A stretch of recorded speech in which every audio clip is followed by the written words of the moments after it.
내년도 최저임금 인상 결정은 최저임금 1만 원치대로 가는 청심호입니다. 또한 극심한 소득 불평등을 완화하고 소득 주도 성장을 통해 사람 중심의 국민 성장 시대를 여는 대전환점이 될 것입니다. 최저임금 1만 원은 단순히 시급 액수가 아니라 사람답게 살 권리를 상징하는 것입니다. 이번 최저임금위원회의 결정은 8년 만에 노동자 및 사용자위원 전원이 표결에 참여한 대화와 타협의 사물이라는 점에서 더 의미가 큽니다. 우리나라의 최저임금은 우리의 경제 발전 수준에 비해서 높지 않았다, 그렇게 볼 수가 있을 것 같고요. 이걸 국제 비교를 한번 해보면은 작년 기준으로는 우리나라 최저임금은 달러 기준으로 보면은 시간당 5.75달러 정도로 OECD 27개 국가 중에서 16배 정도의 수준으로 중간보다 낮았다, 그렇게 볼 수가 있습니다.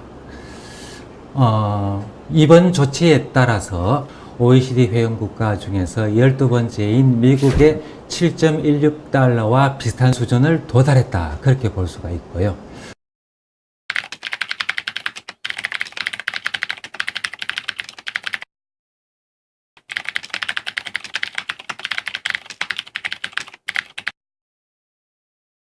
최저임금 인상률 16.4%는 예년에 비해서 더 많이 오른 그런 특징을 갖고 있습니다. 소상공인이나 영세 중소기업에서 인건비 부담이 크게 늘어날 수도 있습니다. 그래서 정부는 이와 관련된 대책들을 마련했는데 기본적으로 세 가지 원칙을 갖고 마련했다고 볼 수가 있겠습니다. 먼저 첫 번째 원칙은 최저임금 인상으로 인한 소상공인이나 영세 중소기업의 추가 부담을 최소화하겠다. 그리고 두 번째 원칙은 고용은 안정적으로 유지하겠다라는 것이 기본 원칙이 되겠습니다.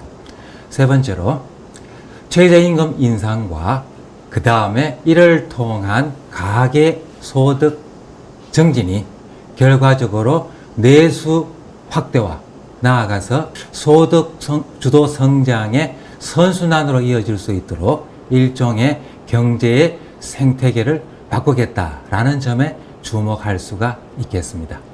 예년 평균 상승률을 추가하는 부분에 대해서 정부가 직접적으로 일자리 안정자금을 마련해서 이를 지원하기로 경제장관 회의에서 발표를 하였습니다. 대략적으로 계산해 보면 약 3조 원의 재정자금이 투입될 것으로 예상이 되고 있습니다. 직접적으로 자금 지원을 통해서 인건비 부담으로 고용 감소가 이루어지거나 그 다음에 자영업자의 폐업이라는 것들이 나타나지 않도록 최대한의 노력을 기울일 생각이 되겠습니다. 실제로 영세 사업장에 대해서는 이런 조치만으로는 부족할 수가 있다는 점도 고려해야 될 것 같습니다. 최근 소상공인 소득은 0.4% 정도밖에 증가하지 않았습니다. 반면 5인 미만 영세 사업장의 경우에는 영업비용이 아주 빠른 속도로 증가하는 등 여러 가지 사업 경영 구조가 어려워졌다. 이런 어려운 영세 중소기업과 소상공인, 자영업자에 대해서 전방위적인 종합대책을 마련해서 발표했다. 전방위적인 대책들은 크게 나눠서 세 가지로 구성이 되어 있다. 그렇게 드릴 수 있는데요. 첫 번째는 직접적으로 비용 부담을 줄이는 방안들이 되겠습니다. 예컨대 우대 수수료를 적용받는 가맹점 기준을 연 매출 2억 원에서 3억 원으로 조정할 계획이 되겠습니다. 우대 수수료를 받는 가맹점이 180만 개에서 한 200만 개 정도로 늘어날 것으로 비용 부담이 완화될 수 있다.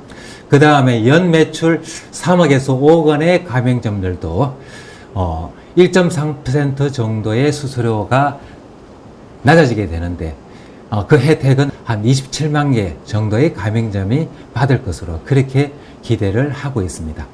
그 다음에 두 번째로 이야기할 수 있는 것은 공정한 거래 질서를 확립하는 것이다. 그렇게 볼 수가 있는데요.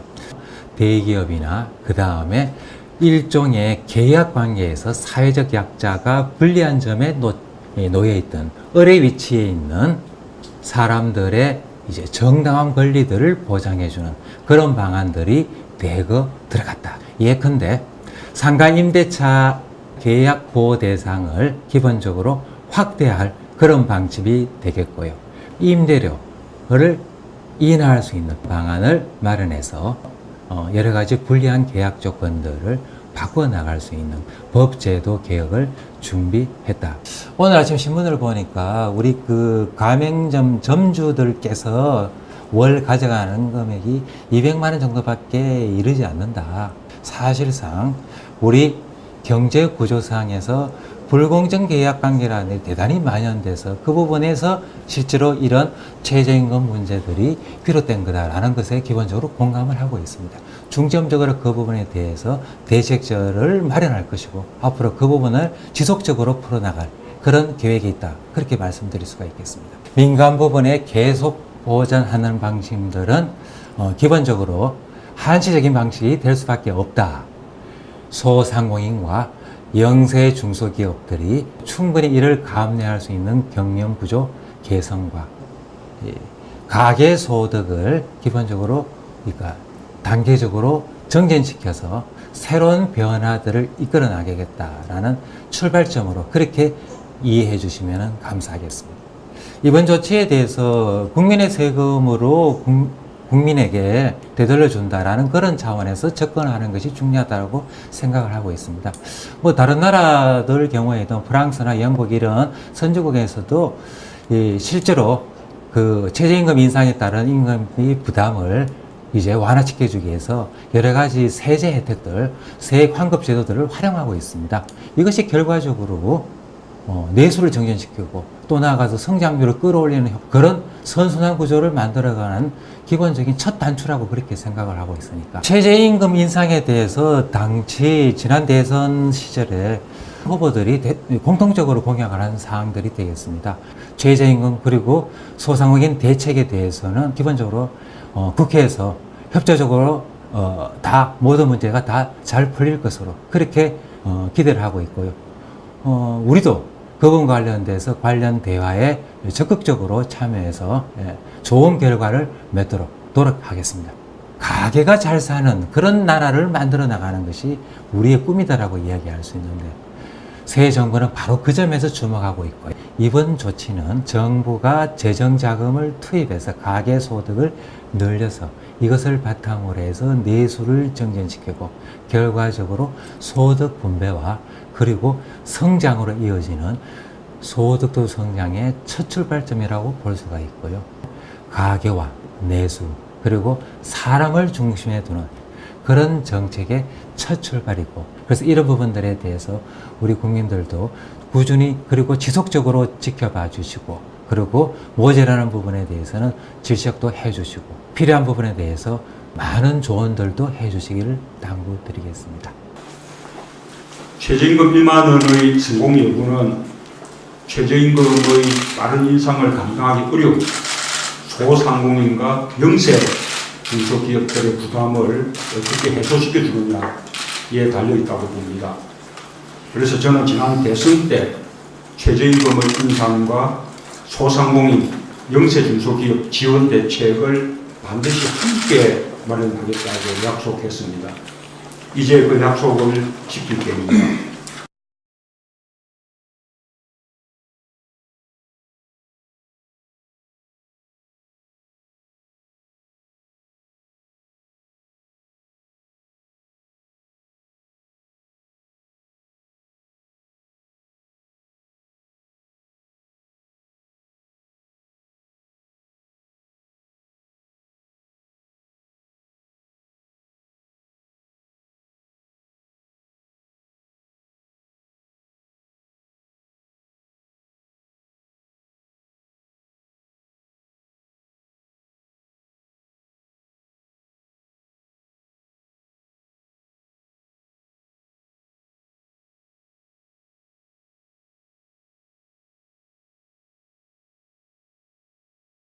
OECD 27개 국가 중에서 16배 정도의 수준으로 중간보다 낮았다. 그렇게 볼 수가 있습니다. 이번 조치에 따라서 OECD 회원국가 중에서 12번째인 미국의 7.16달러와 비슷한 수준을 도달했다. 그렇게 볼 수가 있고요.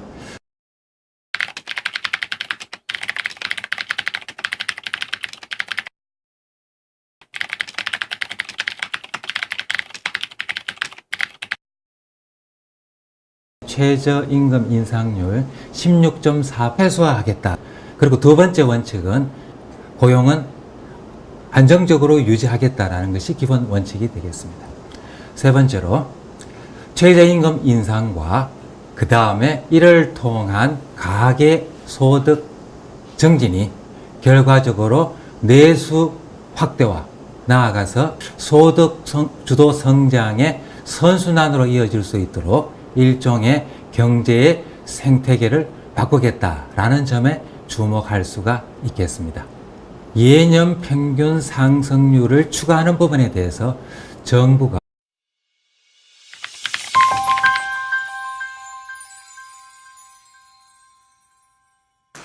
내년도 최저임금 인상 결정은 최저임금 1만 원치대로 가는 청심호입니다. 또한 극심한 소득 불평등을 완화하고 소득 주도 성장을 통해 사람 중심의 국민 성장 시대를 여는 대전환점이 될 것입니다. 최저임금 1만 원은 단순히 시급 액수가 아니라 사람답게 살 권리를 상징하는 것입니다. 이번 최저임금위원회의 결정은 8년 만에 노동자 및 사용자위원 전원이 표결에 참여한 대화와 타협의 사물이라는 점에서 더욱 의미가 큽니다. 우리나라의 최저임금은 우리의 경제 발전 수준에 비해서 높지 않았다. 그렇게 볼 수가 있을 것 같고요. 이걸 국제 비교를 한번 해보면은 작년 기준으로는 우리나라 최저임금은 달러 기준으로 보면은 시간당 5.75달러 정도로 OECD는 예년에 비해서 더 많이 오른 그런 특징을 갖고 있습니다. 소상공인이나 영세 중소기업에서 인건비 부담이 크게 늘어날 수도 있습니다.